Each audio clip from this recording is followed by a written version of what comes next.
सियासी मैदान की हर बड़ी खबर से आगाह रहने के लिए हमारे चैनल आज़ाद सियासत को सब्सक्राइब करें और बेल आइकन को प्रेस करें। जी, ये बड़ा इंपॉर्टेंट क्वेश्चन है। आज मेरे ख्याल में पूरे पाकिस्तान की नजरें इस बेंच के ऊपर थी। 63A वाला जो मामला है, इससे मामला जुड़ा हुआ है इस वक्त आईनी तरमीम का, और हुकूमत की ख्वाहिश है कि जल्द से जल्द आईनी तरमीम की जाए और उसके तहत फिर एक आईनी अदालत बनाई जाए। बिलावल साहब भी उसके ऊपर बड़े वोकल हैं। बुनियादी तौर पे वो जो आईनी अदालत बनाई जा रही है, ये आइन और कानून का एक मकबरा होगा। इन्होंने आइन और कानून की जो लाश को जिस तरीके से ये लोग घसीट रहे हैं, उसकी माजी में कोई मिसाल नहीं मिलती। ये आईनी अदालत की शक्ल में हम देखेंगे कि बुनियादी तौर पे एक मकबरा होगा जहां पे जमहूरियत को दफन किया जाएगा, आइन को दफन किया जाएगा, कानून को दफन किया जाएगा, अदलिया की आजादी को दफन किया जाएगा। और उसके लिए ये जो सारा कुछ करना है, उसके लिए जरूरी है कि ये जो 63A वाला केस है, जल्द से जल्द इसका फैसला आए और पीटीआई के लोगों को तोड़ा जाए और उनके जरिए वोट डलवाए जाएं और ये आईनी तरमीम हो। अब गुज़िश्ता रोज जस्टिस मुनीब अख्तर साहब ने 2 खत लिखे। एक खत उन्होंने लिखा कि जनाब ये जो सारा मामलात हैं, बहुत सारे कॉन्स्टिट्यूशनल क्वेश्चंस उठाए हैं मंसूर अली शाह साहब ने, उसका कोई जवाब नहीं दिया चीफ जस्टिस साहब ने। शाम को एक हुक्मनामा आ गया और उस हुक्मनामे के ऊपर लिखा हुआ प्रेजेंट, यानी जो हुक्मनामे के टॉप पे आप देखें कि उसमें जस्टिस मुनीब अख्तर साहब का भी नाम लिखा हुआ है, ऑल्दो कि वो उस बेंच में बैठे हुए ही नहीं थे। उन्होंने ये भी क्वेश्चन किया कि भाई ये मेरे नाम से कैसे हुक्मनामा आ गया, मैं तो वहां पे मौजूद ही नहीं था। और बेंच 5 बंदों का था, 4 मोअज़्ज़िज़ जज साहिबान ने बैठ के कैसे हुक्मनामा लिखवा लिया।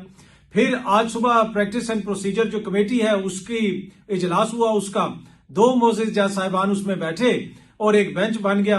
अब माजी में जो बेंच बनते थे, जब अताब बंदियाल साहब बनाते थे, तो बहुत सारे दानिश्वर यहाँ पे हम ख्याल बेंचेस का जिक्र करते थे कि जी ये बेंच भी हम ख्याल है और वो बेंच भी हम ख्याल है, हम तो कोई ऐसी बात नहीं करेंगे। पर एनीवे वो बेंच बन गया है और उसके सामने अब ये सारे मामलात हैं।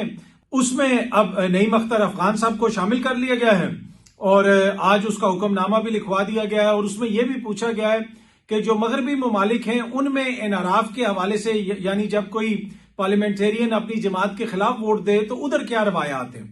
माजी में इसी अदालत में हमने ये भी रिमार्क्स सुने हैं कि जनाब यहाँ पे बरतानिया या अमेरिका के आइन की बात ना करें, उसकी मिसालें ना दें। लेकिन आज जो हुक्मनामा लिखवाया गया है, खबर ये आ रही है कि उसमें यह लिखा गया है कि बताएं जनाब एनआरएफ के मामलात में अमेरिका के आइन क्या कहता है, या वहां की पार्लियामेंट क्या कहती है, वहां की क्या रवायात हैं, बरतानिया की क्या रवायात हैं।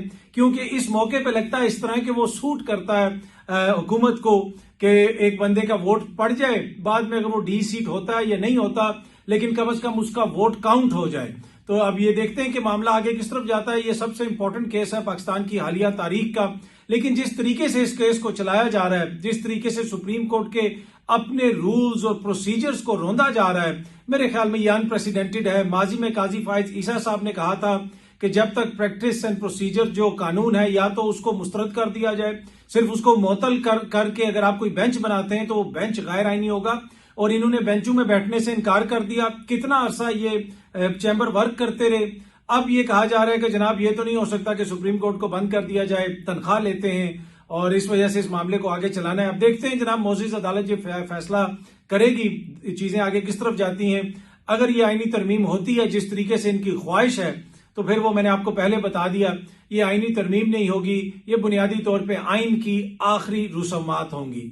जी, अली अमीन साहब की आज भी इमरान खान साहब से मुलाकात हो रही है। जिस वक्त आपने अली अमीन साहब के हवाले से अभी ये जो क्वेश्चन किया है, इसी वक्त खबर आई है कि अली अमीन साहब अडियाला जेल पहुंच चुके हैं और इमरान खान साहब से गालिबन उनकी मुलाकात शुरू हो गई है। एहतजाज के हवाले से इमरान खान साहब के कुछ तहफुजात हैं, लेकिन इसमें कोई दो राय नहीं कि अली अमीन साहब को इस वक्त इमरान खान साहब का मुकम्मल एतमाद हासिल है। इमरान खान साहब ये समझते हैं कि इस वक्त अगर कोई एहतजाज को लीड कर सकता है तो वो अली अमीन कर सकता है। अली अमीन की जिस तरह की पर्सनैलिटी है उसको दबाया नहीं जा सकता। इस वक्त अगर खैबर पख्तूनख्वा में अली अमीन की जगह कोई और वजीर आला होता, तो जिस तरह बैरिस्टर गौर साहब की पर्सनैलिटी है, इस तरह का अगर कोई वजीर आला होता तो उसको तो पूरी वहां पे इंतजामिया ने ही दबा लेना था, उसको वफाक ने दबा लेना था। तो इमरान खान साहब ने बड़े सोच समझ के अली अमीन को वजीर आला लगाया है। बल्कि मैं आपको एक खबर भी दे दूं कि जिस वक्त अली अमीन को वजीर आला लगाने की बातें हो रही थी, तो कुछ इनके पार्टी के रहनुमाओं ने जाके इमरान खान साहब को कहा कि अली अमीन को वजीर आला अगर आप नहीं लगाते तो दूसरी तरफ से हमें ये रियायत मिल सकती है, मामलात इस तरह आगे चल सकते हैं। तो इमरान खान साहब ने उनको कहा कि जिन्होंने भी आपको ये मैसेज दिया है, बड़ा अच्छा मैसेज दिया होगा, लेकिन आप अभी बाहर जाएं और अभी ऐलान करें कि अली अमीन हमारा वजीर आला होगा। तो अब जो एहतजाज के हवाले से लीड करना है अली अमीन को, और यही वजह है कि इमरान खान साहब ने उनके ऊपर यह जिम्मेदारी लगाई हुई है। कुछ चीजों के हवाले से इमरान खान साहब ने उस दिन नाराजगी का इजहार किया, बैरिस्टर गौहर साहब के हवाले से भी, कुछ दीगर लोगों के हवाले से भी, ऑल्दो के तहरीक इंसाफ वाले इसकी तरदीद कर रहे हैं, लेकिन हमारे जराए ये बताते हैं कि इमरान खान साहब खुश नहीं थे कि एहतजाज को क्यों कॉल ऑफ किया गया।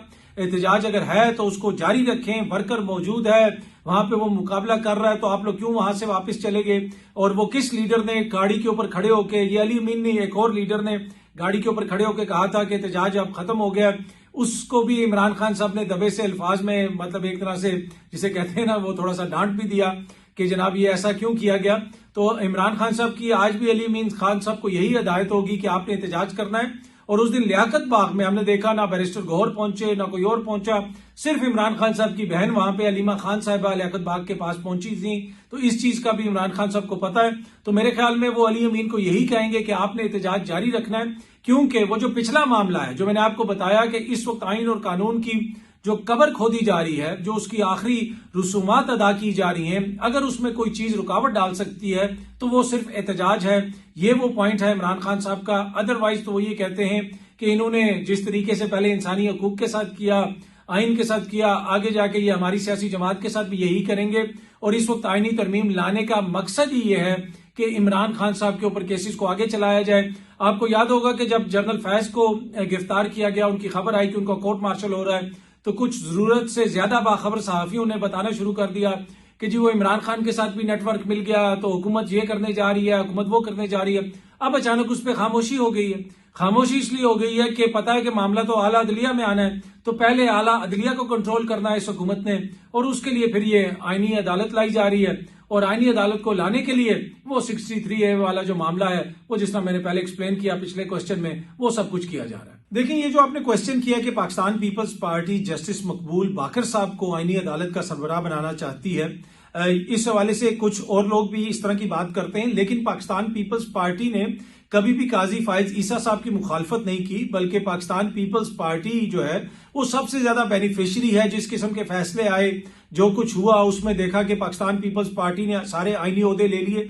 जब मैं ये कहता हूं कि सबसे ज्यादा वो बेनिफिशियरी हैं, वो इस तरह के अभी सेनेट भी मुकम्मल नहीं हुआ, खैबर पख्तूनख्वा से सेनेटर भी नहीं आए, आपने अपना सदर मुंतखिब करवा लिया, आपने अपना चेयरमैन सेनेट मुंतखिब करवा लिया, आपने अपने गवर्नर्स लगा लिए। अगर असेंबली टूट भी जाती है, वज़ीर आज़म चला भी जाता है, तो ये सारे ओहदों के ऊपर बैठी हुई शख्सियात वहीं पे बैठी रहेंगी। तो काजी फाइज ईसा साहब हो जाएं या इलेक्शन कमीशन से जिस किस्म के फैसले आए हैं, पाकिस्तान पीपल्स पार्टी को कतन उसके ऊपर कोई एतराज नहीं है। हाँ, मौलाना को शायद उसके ऊपर एतराज हो सकता है, इसमें एक आधा और केस भी था जो सियासी नौयत का नहीं था, उसकी वजह से भी हो सकता है कि मौलाना को एतराज हो। लेकिन पाकिस्तान पीपल्स पार्टी को जस्टिस काजी फाइज ईसा साहब पे किसी किस्म का कोई एतराज नहीं है। पाकिस्तान पीपल्स पार्टी लीड कर रही है इस मुहिम को। ये जो आइन के खिलाफ इस वक्त एक आइनी अदालत बनाई जा रही है आइन को रोंदने के लिए, अगर उस अदालत को किसी ने अपने कंधों पे उठाया हुआ इस वक्त, वो बिलावल ने और जरदारी ने और पाकिस्तान पीपल्स पार्टी ने। और 63A वाले मामले में भी आज जनाब फारूक एच नाइक साहब वहां पे पहुंच गए और उन्होंने भी कहा कि जनाब हम इसकी बड़ी तायद करते हैं कि ये जनाब फैसला, इसको रिव्यू पिटीशन को मंजूर किया जाए और इजाजत दी जाए लोगों के वोट तोड़ने की, लोगों के वोट तोड़वाए जाएं और फिर इस आईनी तरमीम के लिए वोट डाले जाएं। इनका मेन मकसद ये है कि बिलावल साहब को किसी तरीके से वजीर आजम बनाना है। लेकिन पहले जो यहाँ पे कहा जाता था ना कि जी सारा कसूर सियासतदानों का नहीं है, दीगर जो इदारे हैं उनका ये किरदार है, उनका वो किरदार है, और कोई ये कहता था कि जी वो सियासतदानों के किरदार पे भी देखें, तो दानिशवर कहते थे नहीं जी उनके पास तो कोई चॉइस नहीं होती थी और ये और वो। अभी जो कुछ हो रहा है, कौन लीड कर रहा है आइन के खिलाफ जो इस वक्त जंग है, उसको ये सियासी जमातें लीड कर रही हैं। अदलिया के खिलाफ जो इस वक्त जंग है, अदलिया के ऊपर इस वक्त जो गैर मामूली हमला है, उसको कौन लीड कर रहा है? बिलावल साहब लीड कर रहे हैं। मुशर्रफ के दौर में इन्होंने किया था कि उस वक्त तो आमरीयत थी कि हमने आईनी अदालत लेके आनी है। बाद में इनकी अपनी हुकूमत आई, कोई आईनी अदालत नहीं बनाई गई। 2006 से हम 2024 में आ गए, 18 साल हो गए, अचानक इनको आईनी अदालत याद आ गई है। बुनियादी मकसद क्या है वो पूरी कौम को पता है और पाकिस्तान पीपल्स पार्टी को काजी फाइज ईसा साहब पे कोई एतराज नहीं है। पाकिस्तान पीपल्स पार्टी को एक चीज पे बहुत बड़ा एतराज है, और इंतहाई संगीन नौयत का एतराज है। ये मैं आपको खबर दे रहा हूं। उनको सिर्फ ये एतराज है कि इस मुल्क में कोई भी हुकूमत बने, अगर उसमें उनका हिस्सा ना हो तो उनको सिर्फ उस चीज पे एतराज है, बाकी इनको किसी और चीज पे एतराज नहीं है, यकीन कीजिए। जी, ख्वाजा साद रफीक साहब ने बात तो बड़ी इंपॉर्टेंट की है, लेकिन आज हम इस नहज पे पहुंचे क्यों हैं? आज ये सूरत हाल यहां पे है क्यों? आज खुशामदी क्यों आगे पीछे बैठे हुए हैं? आज उन्हीं खानदानों के अंदर क्यों लीडरशिप बांटी जाती है? आज बाहर से अच्छा जेन्युइन पॉलिटिकल वर्कर क्यों नहीं आगे आ सकता? ये वो क्वेश्चन है जो ख्वाजा साहब ने उठाया है, लेकिन इस क्वेश्चन का आंसर भी ख्वाजा साहब के पास है। ये इसको और कोई आंसर नहीं कर सकता। ख्वाजा साहब ने एक दफा टीवी पे कहा था कि मरियम हमारी छोटी बहन है, लीडर नहीं है। अब वही मरियम इन सब की लीडर है। और ख्वाजा साहब ने ही एक दफा एक टीवी प्रोग्राम में कहा था, जब उनसे पूछा गया कि जी ये हमजा क्यों वजीर आला साहब बन रहे हैं, या कोई और इसी खानदान में से क्यों वो साहब क्यों वजीर आला बन जाएं, तो ख्वाजा साद रफीक साहब ने कहा था मुझसे ये सवाल ना करें, मैं इसका जवाब नहीं दे सकता। तो आपके सवाल का जवाब ये है, जो आपने पॉइंट उठाया ख्वाजा साद रफीक साहब, उसका जवाब ये है बुनियादी तौर पे कि जिस दिन आप लोगों ने इन सवालों के जवाब देने शुरू कर दिए, जिस दिन आप लोगों ने जमातों के अंदर ये सवाल उठाने शुरू कर दिए कि जनाब 50 साल की सियासत एक तरफ और 25 साल के बंदे को आप लाके कह देते हैं कि जनाब ये आपका अगला लीडर है, बाकी सारे उसके पीछे हाथ बांध के खड़े हो जाते हैं। क्या आज बिलावल से जो है वो रजा रुबानी साहब कम मामला फहम है, कम सियासत समझते हैं? क्या एतजाज एहसन सियासत को नहीं समझता? क्या पाकिस्तान पीपल्स पार्टी में और कोई बंदा नहीं है कि बिलावल ही लीडर है? क्या पूरे पंजाब में किसी मां ने कोई ऐसा बच्चा पैदा नहीं किया जो वज़ीर आला बन सके? क्या पूरी नून लीग में कोई ऐसा बंदा नहीं है जो पंजाब का वज़ीर आला बन सके? मरियम बीबी का बनना क्यों जरूरी है? तो ये वो क्वेश्चंस हैं जो आप लोगों ने उठाने हैं जमातों के अंदर, और जब आपसे ये क्वेश्चन किए जाए तो आपने उनके जवाब देने। जिस दिन आप ये बोलना शुरू हो गए, यकीन कीजिए इस तरह की सूरत हाल नहीं रहेगी इस मुल्क में।